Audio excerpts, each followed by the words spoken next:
আপনি আপনি ওই দিনকে যেটা করেছেন আমি আপনার নামে মামলা করতেছি। আপনি করেন। আসসালামু আলাইকুম। আসসালামু আলাইকুম ওয়া রাহমাতুল্লাহ। ওয়ালাইকুম আসসালাম। খালিদ সাইফুল বলছিলাম, আমি কালের কণ্ঠ মাল্টিমিডিয়া কুষ্টিয়াতে কাজ করি।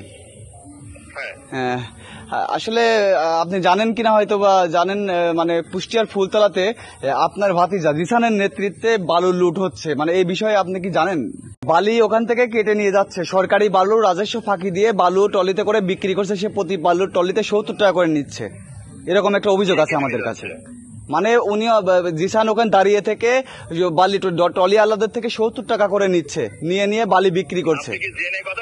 জি, আমি জেনে কথা বলছি, আমার কাছে রেকর্ড আছে, ভিডিও প্রমাণ আছে, আমি জিসানের বক্তব্য নিয়েছি। আপনি বলেন তো ওই আমি ড্রাইভারের কথা, আমি দুইজনের বক্তব্য নিয়েছি, যে কে ড্রাইভার কে কি করলো আমি ওটা চিন্তা করছি না। আপনি যদি কোশ্চেন করেছেন আপনি উত্তর দেন। জি বলেন।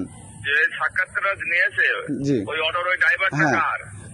আচ্ছা, ওই ড্রাইভারটা কার আমার এটা দেখার কথা না। ওই ড্রাইভারটা শাহিনের কি ড্রাইভার কার আমার ওটা দেখার কথা না। আমার কথা হচ্ছে ওই 70 টাকা করে নিচ্ছে, এই প্রমাণটা জিসানকে আমি বলেছি, তুই নিচ্ছিস। আপনি আমাকে বলেন, আমার কথা শোনেন, আপনি যখন কথা বলতেছেন আর আপনি আমাকে কেন ফোন দিয়েছেন? আপনি জিসান আপনি চাচা, এই জন্য আপনার ওখানে বিভিন্ন এলাকা।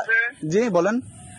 জিসানের বাপ আছে না, আপনি আমাকে কেন ফোন দিয়েছেন? না, আপনাকে ফোন দিয়েছি যেহেতু আপনি চাচা, আপনি যেহেতু আপনার ফোন দিয়ে আমার রাইট নাই তো। না রাইট আছে তো। আপনি ওখানে এলাকার ফোন দিয়ে কি আমাকে রাইট আছে কিনা সেটা বলেন। অবশ্যই আছে, ওখানকার কয়েকজন আমি স্থানীয় সাথে কথা বলেছি, তারা নাকি বলেছে ওটা ওনার চাচা, ওনাকে কথা বললে ভালো হবে। আমি এই জন্য আপনাকে ফোন দিয়েছি আজ বিষয়টা।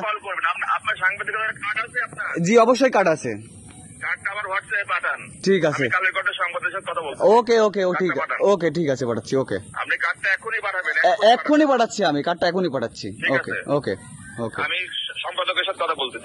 ওকে। আর আপনার নাম কি বললেন? আমার নাম খালিদ সাইফুল, আমি মাল্টিমিডিয়া রিপোর্টার, কুষ্টিয়া। বাড়ি কোথায়? আমার বাসা হরিপুরে। হরিপুর কোথায়? আমার বাসা ব্রিজের নিচে। ব্রিজের নিচে? জি। আপনার ভাতিজা এবং শিপনের চাচা এবং হচ্ছে চেয়ারম্যানের ভাতিজা, এই 3 জন মিলে এই 3টা ঘাট মিলে চালাচ্ছে। আমি এটার উপরে আমি লিখছি। আপনি ওই দিনকে যেটা করেছেন আমি আপনার নামে মামলা করতেছি। আপনি মামলা করেন, আপনি মামলা করেন, সমস্যা নেই। আপনি মামলা করেন, যেহেতু ওনার চাচা, এই জন্য আমি আপনাকে ফোন দিয়েছি। আপনার বাবার নাম কি? আমার বাবার নাম আজিজুল প্রামাণিক। লেখাপড়া করেছেন কোথায়? জি, আমি এখন হচ্ছে টিপলিতে, কুষ্টিয়া লালন ইউনিভার্সিটি অ্যান্ড সায়েন্স টেকনোলজিতে টিপলিতে বিএসসি করছি আমি। আপনি আপনার কার্ড পাঠান। ঠিক আছে, ওকে। আপনি রিপোর্টের সাংবাদিক কিনা, আপনি কার্ড পাঠান, কালের কথা সম্পাদকের সাথে কথা বলছি। ঠিক আছে, ওকে। আমরা ধান্দাবাজি করি না, আমার সম্পর্কে খোঁজ নিবেন, আমি ধান্দাবাজি করি কি করি, এভাবে আপনি আমাকে বলতে পারেন না।